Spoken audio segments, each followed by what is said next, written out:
How does a company that loses $4.9 billion a year become worth more than $2 trillion in a single afternoon and turn its founder into the world's first trillionaire? That's not a mistake. SpaceX just pulled it off, and Wall Street's smartest investors are split down the middle, half calling it the greatest promise ever made, others calling it the biggest bubble in history. The truth sits on one tiny number, and I'll show you exactly what it is. If you appreciate me making this type of content, let me know by gently tapping that like button. Let's get into it. Let's start with the price tag, because it's hard to believe even when you're staring at it. On June 12th, SpaceX went public. The bankers priced it at $135 a share, about $1.77 trillion for the whole company. Then trading opened, and the market did something the bankers didn't plan for. The stock shot up 19% in hours, making SpaceX worth more than $2 trillion, and at one point it touched $2.3 trillion. So in a single morning, SpaceX became worth more than Tesla, more than the company that makes the world's chips, the sixth most valuable public company in America, on day one. Here's the part nobody can square. This same company lost $4.9 billion last year. It has lost money almost every year of its existence. On paper, you're looking at a business that burns cash, valued higher than businesses that print it. You heard that right, a company that loses billions, worth more than $2 trillion. So what does the market see that the income statement doesn't? Why would the smartest money on earth pay this much for a company drowning in red ink? The answer isn't rockets, it isn't even AI. It's one number, $200, and SpaceX hasn't hit it yet. Let me explain. To understand the bet, you have to understand why anyone trusts this company in the first place. Go back to 2002, Elon Musk takes $100 million of his own money, the PayPal money, and starts a rocket company. Everyone laughs, and fairly, because back then, getting a single satellite to orbit cost somewhere between $50 and $400 million. Space was a place only governments could afford. But Musk noticed something everyone else had stopped questioning. The raw materials in a rocket, the aluminum, the fuel, the electronics, were a tiny slice of the cost. A rocket was expensive because we threw it away. Every single launch, the whole machine burned up or crashed into the ocean. Imagine flying a brand new airplane across the country once, then scrapping it. That's how the entire space industry worked. So SpaceX did the thing everyone said was impossible. They landed the rocket. The Falcon 9's first stage delivers its payload, then flips, fires its engines, and sets itself down, upright, intact, ready to fly again.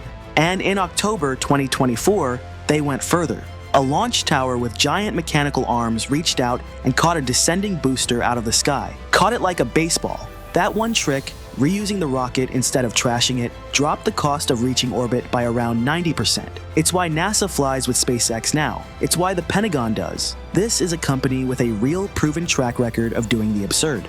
Hold on to that, because they're about to ask the market to believe in something they haven't done yet. When you buy one share of SpaceX, you think you're buying a rocket company. You're not. You're buying three very different businesses stitched together, and only one of them actually makes money. Business one is the rockets. In 2025, this brought in real revenue and still posted a loss. The most successful launch company in history loses money launching things. Why? Because billions are being poured into Starship, the biggest flying machine humans have ever built, designed to be fully, rapidly reusable in a way even Falcon 9 isn't. Business 2 is Starlink. It is the quiet engine of this whole story.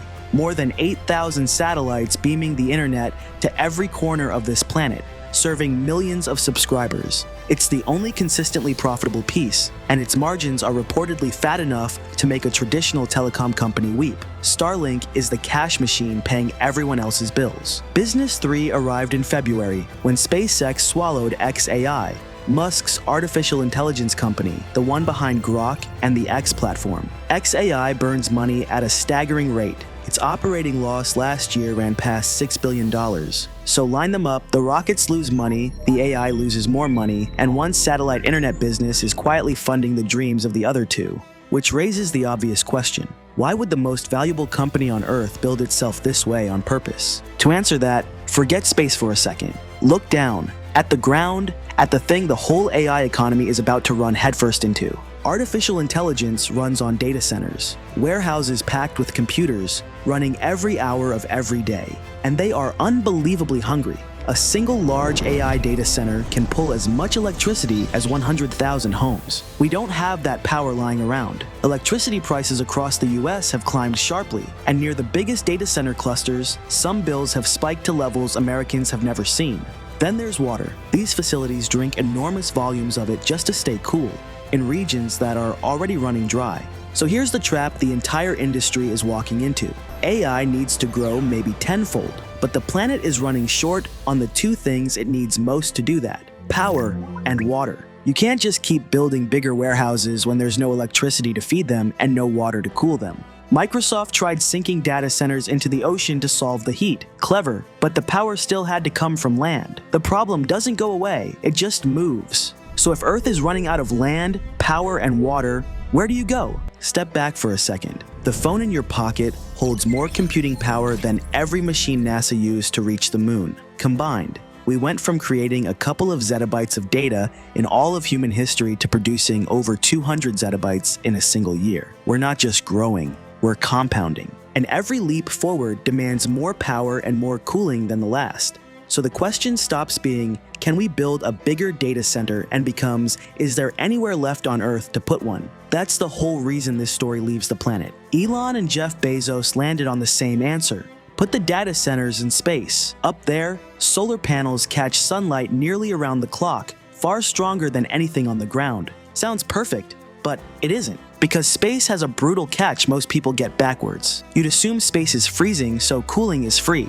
Wrong. Space is a vacuum, and a vacuum is the best insulator there is. On Earth, heat escapes into the air and water around it. In space, there's nothing to carry it away. The only way to dump heat is to radiate it out slowly through giant panels. And these radiators are painfully inefficient. By one estimate tied to a real orbital design, a panel might shed heat around 1,000 times slower than the water cooling we use on Earth. To cool a data center barely a fraction the size of the ones we build today, you'd need a radiator the size of a hockey rink. Then there's a problem nobody talks about. Chips rot up there. Google's own testing of its space chips showed memory faults appearing after the equivalent of under 3 years in orbit. On Earth, you swap a dead server in minutes. In orbit, a dead chip is just gone. Even NVIDIA's CEO, the man selling the chips, has said the economics in space are poor today.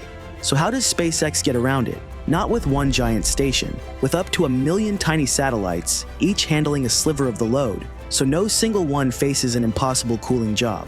It's an elegant dodge to a problem that should kill the whole idea. And it still all comes back to that one number. Here's where $200 finally lands. Right now, getting 1 kilogram to orbit costs somewhere around $1,500 to $2,700. SpaceX's entire space data center dream only works if Starship drives that down to roughly $200 a kilogram. Today, that 200 is a target, not a fact. SpaceX is aiming for it, betting on it, building its whole future around it, but they haven't gotten there yet.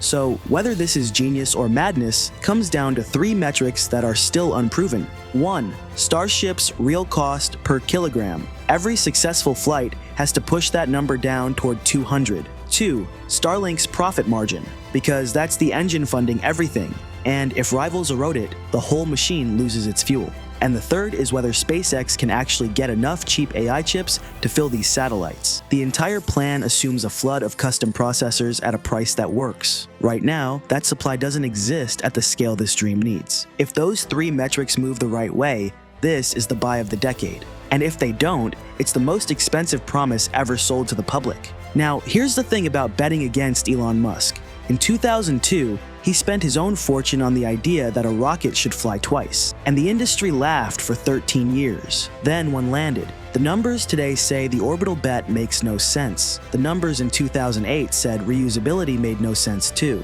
Physics says space data centers are possible. The finances say not yet. And not yet is a sentence this man has erased before. So the biggest IPO in history was never really a bet on rockets. It's a bet that power, water, and land, the 3 things every economy is built on, are about to become the scarcest things on Earth, and that the only way out is up. If this video made you see something ordinary in a completely different way, drop a like and subscribe to our channel. This was the story of a company chasing the future by reaching outward into the orbit. But there's another story we're working on right now, an empire that chased the future by reaching straight up, a tower built in 410 days during the Great Depression that everyone called a failure until the world fell in love with it. The Empire State Building. That one's dropping soon, so hit subscribe and keep an eye out for it. We'll see you in the next one.